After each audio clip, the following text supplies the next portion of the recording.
Private school principal booked for RTE quota violation. Kalanjali 2.0, a celebration of art, culture, and talent. Exciting kickoff for CBSE Cluster 15 U14 football tournament. Nagpur school teacher arrested for molesting girls, abusing boys. Bihar crisis. Students carrying gun to schools.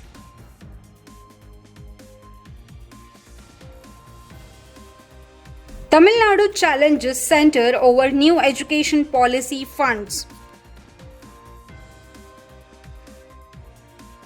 Education Minister launches Our School, Our Responsibility program. NCPCR decrees madrasas as unfit for proper education in Supreme Court. Hello everyone, welcome to the Education News Network. I am Pallavi Kulkarni. Today's top news are: in Chhatrapati Sambhaji Nagar, a private school principal has been booked by police for allegedly denying admissions to students under the Right to Education Act quota.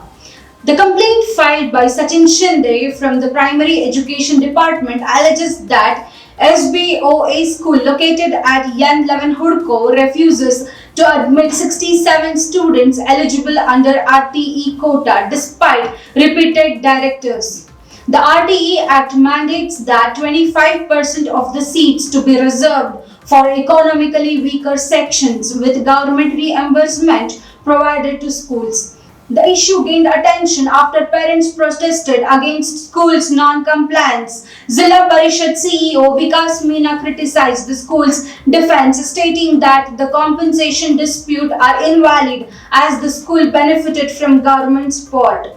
Police Inspector Atul Yarme confirmed that the principal will be summoned to provide a statement regarding the case. A 47-year-old school teacher in Nagpur, Maharashtra has been arrested for engaging in inappropriate behavior with students. The teacher is accused for molesting 2 girls and physically abusing 9 boys. The incident came to light when 2 girl students complained to school principal about the teacher's obscene activities and molestation. The principal of the school located in Sadar area took the matter seriously and formed a committee to investigate the allegations. The committee's findings confirmed that the teacher's misconduct was real, leading to the teacher's arrest by the Sadar police. The police have taken action under the POSCO Act, which is specifically designed to protect children from the sexual abuse. This incident highlights the serious issue of child safety in educational institutions and the need of strict enforcement of laws to protect minors from such offense. Bihar is facing a troubling trend. Students bringing guns to school. Recently, a class 10 student in Muzaffarpur flaunted pistol, injuring a girl when discharged. Earlier, a nursery child in Sapaul brought a gun to class and shot a classmate, while 6-year-old in Gopalganj showed off an air gun.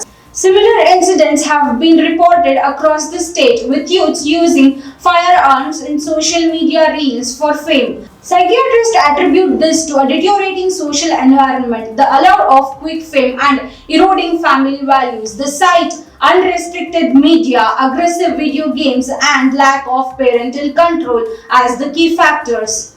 Experts stress the need for stronger parental involvement and societal changes to curb these dangerous trends.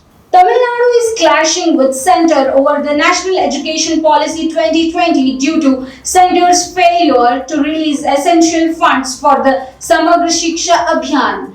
This program supports various educational initiatives, including uniforms, textbooks, and aids for differently abled students. Tamil Nadu Chief Minister M.K. Stalin has been actively seeking for the release of these funds. Writing to Prime Minister Narendra Modi about the overdue of Rs 573 crores for the financial year 2024-25 and an additional of rupees 249 crores from the previous year. The dispute has led to a series of communications between Stalin and the Union Minister Dharmendra Pradhan, highlighting the growing tension between the state and the center over educational funding and policy implementations. The CBSE Cluster 15 football tournament for U14 boys launched with a vibrant inaugural ceremony at KIIT World School. The event was honored by Chief Guest Mr. Naresh Sharma, Advocate and Sports Administrator, and Manish Chauhan, Assistant Commandant BSF, along with his wife. The ceremony began with a warm welcome of the school band. In this address, Mr. Sharma highlighted the significance of sports in character development and urged students to chase their football dreams. The chief guests officially opened the tournament, which promises the exhilarating showcase of football talent, sportsmanship, and teamwork from the participating team. Madhu Bangarappa, the Primary and Secondary Education Minister, introduced the logo of Our School, Our Responsibility program at Suvarna Vidhana Sauda. The initiative aims to enhance the quality of education in government schools and improve students' future. Bangarappa encouraged donor involvement, highlighting their role in building a better society, and recognized several donors. He noted that approximately 56 lakh students attend government and aided schools compared to 1 crore in private institutions. The government is committed to strengthening public schools inspired by CM Siddaramaia's donation of rupees 10 lakh to his alma mater. Plan includes extended nutritional food program and NEET and CET coachings for rural students. The program's launch is set for September 25 in Yadgir. Public Work Minister Satish Jarkiholi and others called for community support to elevate government schools to match private ones.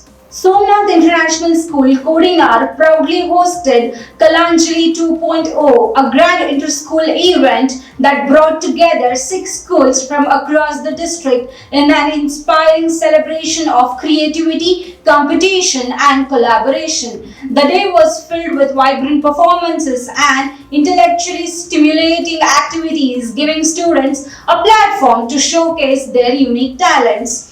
The event began with an enthusiastic opening ceremony featuring special guests and representatives from various schools. Competitions ranged from the treasure hunt, spell bee, basketball to the visually competitive and face painting and the energetic eco groove group dance competitions. Each event highlighted the participants' dedication, teamwork, and passion. The school was privileged to have principals from Dalmia Public School, NKDAV Sutrapada, Poddar School Viraival, DSC Talal, Gyan Shakti Residential School Kodinar, and representatives from Ambuja School Kodinara. Sponsors Campus on Click, Lead School, and Advait Printers, who supported and empowered this celebration. Kalanjali 2.0 was the true reflection of the spirit of unity, creativity, and learning, and we look forward to many more such events in the future. The National Commission of Protection of Child Rights has informed the Supreme Court that madrasas are unsuitable and unfit for providing proper education, as they do not meet any criteria outlined in the Right of Education Act 2009. The NCPCR argues that madrasas are being outside the RTE Act definition of schools, cannot compel children to attend at this violate as their constitutional rights to education. The Commission asserts that madrasas often deliver insufficient education with religious focus, neglecting formal standard required by the RTE Act. They criticize the practice of integration in NCERT books into madrasa curriculum as insufficient for ensuring quality education. The affidavit addresses a petition against a High Court decision on the constitutionality of the UP Board of Madrasas Education Act 2024, with Supreme Court having stayed the High Court's order affecting around 17 lakh students. That's all for today's news. Signing off with Pallavi Kulkarni. For more such news, log into our website www.theenn.com. Don't forget to like, share and subscribe the channel.